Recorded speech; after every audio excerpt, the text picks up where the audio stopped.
आपकी सिलाई मशीन बार बार धागा तोड़ती है, टाप करती है, सिलाई सही नहीं आती है, तो आज मैं आपको एक राज की बात बताने वाला हूं जो 90% लोगों को पता ही नहीं है। जो मैं आपको दिखाने वाला हूं उसके बाद आपकी पुरानी से पुरानी मशीन बिल्कुल नई मशीन के जैसी चलेगी और आपको मैकेनिक के पास जाना भी नहीं पड़ेगा। सिलाई मशीन की ये प्रॉब्लम मैकेनिक भी तुरंत सॉल्व नहीं कर पाता है, पर मैं आपको 2 मिनट में सॉल्व करके दिखाता हूँ। सबसे पहले हमने गज को सेट करना होता है। ये जो निडल वाला रॉड होता है ना, ये देखिए, जिससे हमारी निडल ऊपर नीचे होती है, तो हमने इस वाले स्क्रू को थोड़ा सा लूज करना है। ये देखिए हमने लूज कर दिया। देखिए इसका गज बिल्कुल फ्री हो चुका है। जो ये वाला पार्ट है ना, हमने इस पार्ट को बिल्कुल नीचे लेकर आना है, तो हमने इस पार्ट को बिल्कुल नीचे कर देना है कुछ इस तरह से। अब हमने गज को कितना नीचे रखना है, कितना ऊपर रखना है, इसको समझना होगा आपको। देखिए हमने क्या करना है, गज को बिल्कुल नीचे लाना है, और जब हम गज को नीचे लाएंगे तो अब यहाँ पर आप देख सकते हैं निडल कितनी ज्यादा नीचे आ चुकी है। ये देखिए शटल की इस कटोरी से निडल को कितना नीचे रखना है, सुई की नोक कितनी दिखाना है। ये देखिए होल का जो ऊपर वाला हिस्सा है, जहां से होल शुरू होता है, यहां से रखना है। निडल को इतना ही नीचे रखना है, सिर्फ निडल का होल दिखना चाहिए। हमने इस स्क्रू को फिर से टाइट कर देना है पहले की तरह। अब हमने शटल की टाइमिंग मिलाना है। तो चलिए सबसे पहले प्रेशर फुट और निडल प्लेट और मशीन के तीत खोल लेते हैं। तो वीडियो बहुत ही इंटरेस्टिंग होने वाला है। जब तक आप फटाफट से वीडियो को लाइक एंड शेयर भी कर दीजिए और आप चैनल को सब्सक्राइब भी कर लीजिए। फिर हमने मशीन के तीत भी खोल देना है, ये जो कपड़े को आगे पीछे करते हैं। उसके बाद हमने शटल के ये वाले स्क्रू खोल लेना है। तो यहाँ पर 3 स्क्रू होते हैं, तो हमने इन तीनों स्क्रू को अलग नहीं करना है, बस लूज करना है ताकि शटल फ्री हो जाए। चलिए हमने ये वाला बड़ा स्क्रू खोल लेना है, ये इसको स्टॉपर बोलते हैं। ये देखिए इस तरह से हमने शटल को बाहर निकाल देना है। ये देखिए शटल बहुत ही आसानी से निकल चुका है। देखिए निडल किस तरह से लगी होती है। देखिए निडल में एक साइड चपटी होती है और दूसरी साइड में देखिए इसमें एक गैप होता है, एक लकीर खांचा बना होता है, ठीक है।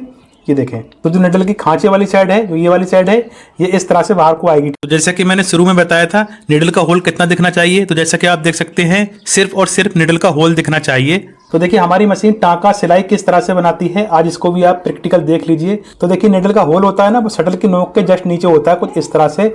ये देखें यहाँ पर होता है, शटल की नोक निडल के होल के जस्ट ऊपर होगी, ठीक है। और इस तरह से जब मशीन चलेगी निडल ऊपर को आएगी और शटल की नोक आगे जाएगी।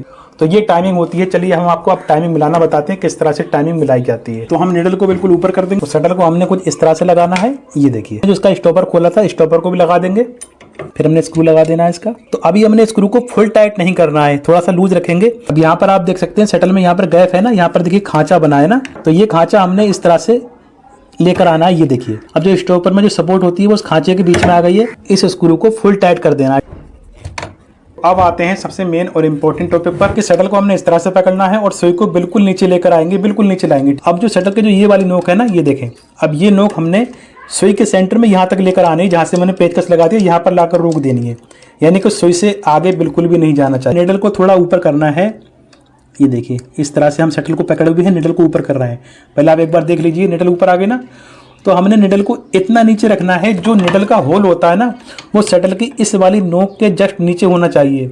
यानी कि जो निडल का होल है ना, वो यहाँ पर होना चाहिए। जो शटल की नोक का जो नीचे वाला कोना है, यानी कि शटल की नोक के नीचे होना चाहिए, ना कि शटल की नोक के ऊपर हो, ना कि बिल्कुल नीचे हो। बस जो सुई में जो होल होता है, वो होल शटल की इस नोक के जस्ट नीचे होना चाहिए, ठीक है। यहाँ पर आपने एक चीज़ और नोट करना है जो सबसे इंपॉर्टेंट है।